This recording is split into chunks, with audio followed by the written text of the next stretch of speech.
which then brings into question corporate governance as well as ethical. Mr. G.M. Zahid is speaking to you, and we'll also have an interaction session about with reference to what Tahir Mohideen Sahib has spoken earlier.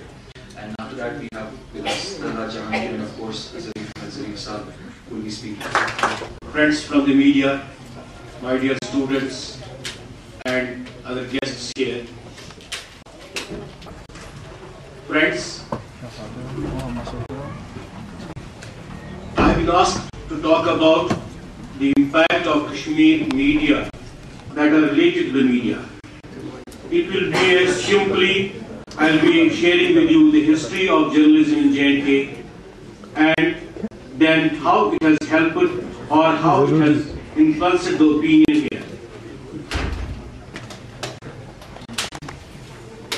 We have to begin with Muhammadin folk. Friends, as all of you know, that we have been living a life of servitude, oppression, not for 100 years, but for more than battle against us, to see that this tiny nation in the bosom of Himalayas is suppressed fully so that it never wakes up.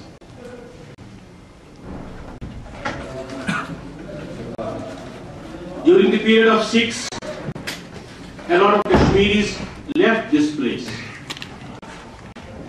Some pundits during different periods, that is the Sikh period, the Dogra rule, where the poor people from this land, the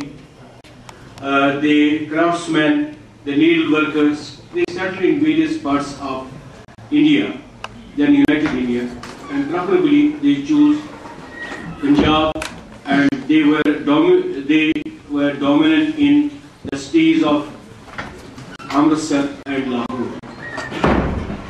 Friends, no sooner the Kashmiri community in Lahore concerned to the world was to make the world conscious about the plight, about the miseries, about the suffering of the people of Jammu and Kashmir.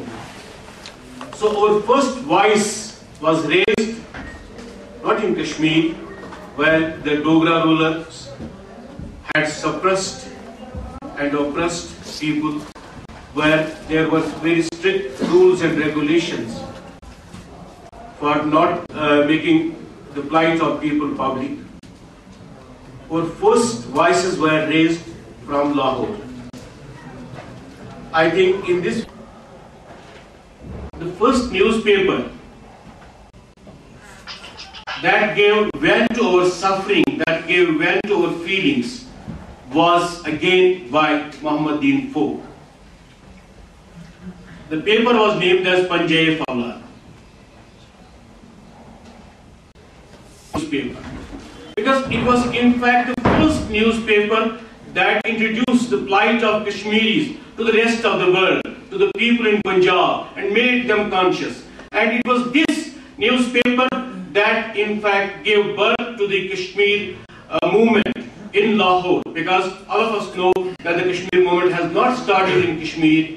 The struggle for freedom was started in Lahore. After Panjay Fawla, many newspapers which were brought by Kashmiris were published here.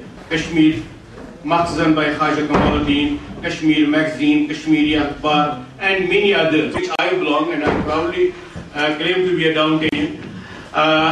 Was, you know, who is known as father of journalism in Kashmir, Mr. Saraf brought out the first newspaper in 1924. Firstly, in two broad compartments, that is during the Dogra period and the post-Dogra period. Then post-Dogra period, I have put in 4 groups, that is 1953 to 63, which I call Bacchus period. Then 1963 to 1990, which I call as liberalized iron hand. Then the 1990 onwards, which I have called as saber and bayonet period. The Maharaja had papers that subscribed, that supported the autocratic rulers, that supported the Maharaja. But these newspapers, the papers I mentioned, which were edited by bazaars and others, were not in support of the government, but they wanted freedom. They pleaded for total independence from the Dogra rulers, total independence for the state, that it doesn't tolerate the other opinion. It doesn't tolerate the press. They no doubt have been talking in terms of great idealism. They have been talking in terms of freedom of press, healing touch. But whenever they got an opportunity, they used it, not the battles, they used clubs, they used bayonets, they used whatever they had, the butts of the guns, to suppress and subjugate the press.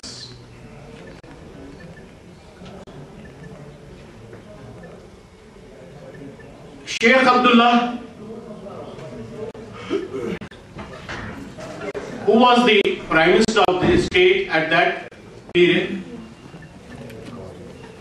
was fortunate in the sense that the majority of the people who could have been critical of his policies had been pushed across this ceasefire line. He had virtually bundled them in lorries and pushed them across. So the initial period, there was no press virtually.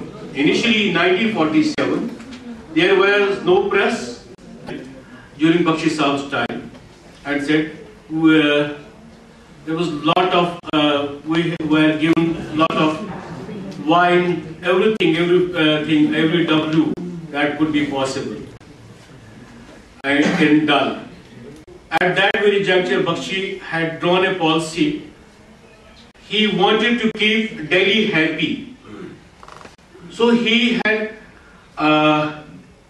started wooing the press in Delhi, New Delhi. And there was some kind of discrimination against the local press. And equally, he pampered the Jammu press. The Kashmir press was on the receiving end. During Bakshi Saab's time, Kashmir press was absolutely on the receiving side. And if we say that the concept of negative journalism that has been introduced in Kashmir journalism starts with Bakshi Saab's period. No doubt Sheikh Abdullah's period was the most oppressive period, but the negative journalism, that is the favoritism, the doles, concessions, were introduced by Bakshi Ulama, or in support of him. Started at a very beautiful note. He said, that was known as the liberalized policy. Since I belong to Khaja Bazar, was a liberal-minded person because he subscribed to the socialist ideology. But immediately, it was hardly a year or so when the policy of liberalization vanished. In the RSS newspaper, they organized. And Great Kashmir did provide a platform to the Kashmir intellect and Kashmir intelligentsia from the very beginning. And this newspaper also earned the wrath of none